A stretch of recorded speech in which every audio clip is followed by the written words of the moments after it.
What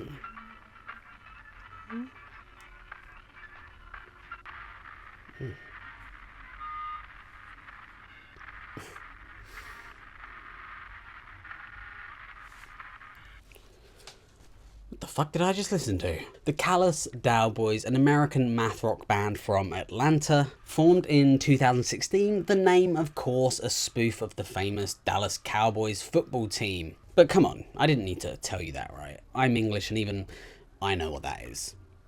Come on. Anyway, this is my first experience reviewing an album from the band, or even listening to a whole album from the band. I mean, I'm sure I've heard them before, but I wouldn't remember at this point. But do I enjoy it? Let's find out. In terms of style, sure, you could call them math rock, but if you go deeper into this record especially, you'll find out that there's actually a lot of genres in there. It's more of a sonic mashup of metalcore, nu metal, post-hardcore, experimental rock, thrown together with all these rapid tempo changes and these wild sort of rhythm shifts. It has this strange but effective combination of like chaos and clarity, which is kind of hard to describe. I feel like you've got to listen to it yourself. They even drop in like saxophones and violins at some point, and I think it's that unpredictability that really kind of makes them interesting. So their newest album, I Don't Want to See You in Heaven, kicking things off with a spoken word intro that really sounds like you're listening to an old-timey radio in some like desolate sewer or something with those sound effects. But what's interesting is this voice that's coming over the radio is kind of setting the tone for the album and pretty much telling you what it's about. You have heartbreak, infidelity, divorce, and lots of other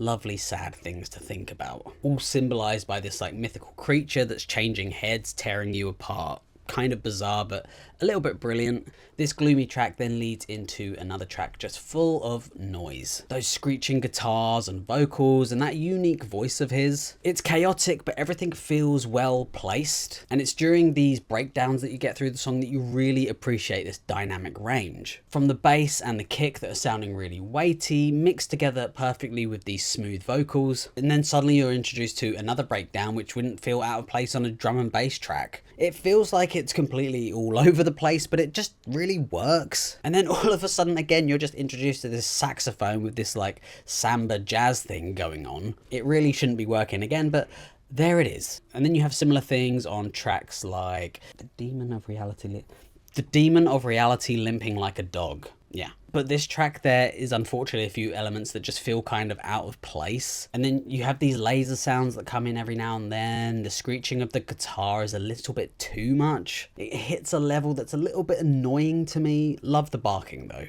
Then there's this like weird thing that I'm noticing with my taste of music here. And I feel like this album slightly awakened it a bit more. And it's metal bands fusing UK electronic music, specifically drum and bass. Listen to the track Tears on Lambo Leather. They kind of trick you with this first breakdown. It goes straight into like heavy metal, and then they suddenly just fully commit later on in the track and you're hit with this like liquid drum and bass smooth breakdown. And it's that kind of experimentation that's keeping me on my toes, and I kind of love it. But not everything lands for me. Full Moon Guidance and Two-Headed Trout, for example, they just feel unexciting compared. It's those tracks that kind of feel a bit more tame than the rest of the album. Surprisingly solid songs on their own, but compared to so much of the rest of the album, you're kind of just like, when's the exciting part going to happen? That said, Two-Headed Trout is a vocal showcase, and there are some nice lyrical moments in there as well. And then things slow down a bit with Lemon, giving you this like boom bap beat, but it has this early 2000s R&B sort of Justin Timberlake vibe to it, especially with that guitar we're hearing. It's slow, it's groovy, and the emotions in the vocal are quite top notch. This track transitions quite seamlessly into Body Horror for Birds, featuring the artist first Vows. This track is drenched in reverb and textural depth. The clashing of the cymbals just creates a nice texture like around you, almost like a dome, and then alongside this surface noise that they put in, it feels like you're in the middle and everything is surrounding you. And then all of a sudden this bloom of like horn and string instruments come in. The overall song was just quite beautiful. Like, I can't really describe it any other way,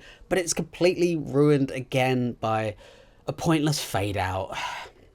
I mean, it doesn't really ruin the song. I could turn it off before, but stop fading. The last few tracks on the album is where we see a slight decline in quality for me anyway. Idiot Temptation Force and Douchebag Safari do bring the heaviness back, and I quite like that industrial metal sound that's sort of looming over in the last track, but overall they're just quite underwhelming. Which brings me to Distracted by Mona Lisa, sounding very much like a pop punk track. I'm not adverse to lots of sounds happening in a track, and this angelic vocal layer thing happening in the background along with all the other noises was just so distracting. And then this glitch sound about halfway through or so, just, yeah, I don't know, hard to listen to, and I didn't like it very much. And then we come to the closing track, starting off with Out. It has this lo-fi atmosphere that kind of echoes the intro song, along with this like really subtle vocal going throughout. This then bleeds into the final track, Country Song in Reverse, which starts out like something you might hear in a dark western film or something. I really wish like this was a song on its own, because I fucking loved this sound and this texture, everything that was happening. But yeah, soon enough it's crushed with those heavy guitars and vocals. Weirdly, at some point the vocals were just auto-tuned over and over saying I love you, which was kind of odd but weirdly fitting. Ridiculous but fun. I Don't Want to See You in Heaven is like a bit of a sensory overload in a good way. It's unhinged and it's messy, and that's kind of what makes it so compelling. Not every track lands for me, unfortunately. And at small points in the album, the chaos can feel a little bit too much, but honestly, it's not like breaking the immersion or anything. And I'm glad that they're kind of taking these weird risks and adding this weird stuff in it, because it actually sounds good and it keeps it really interesting. I'd rather that than playing it too safe. Callous Daoboys aren't really afraid to experiment, and that's clear in this album. I would easily give it an 8 out of 10. Thank you so much for watching. I appreciate it very, very, very much. Let me know what you thought of the album down below. I'd love to hear what you think. Please feel free to like, comment, subscribe, whatever you kind of want. And yeah, hopefully see you on the next one. Ciao.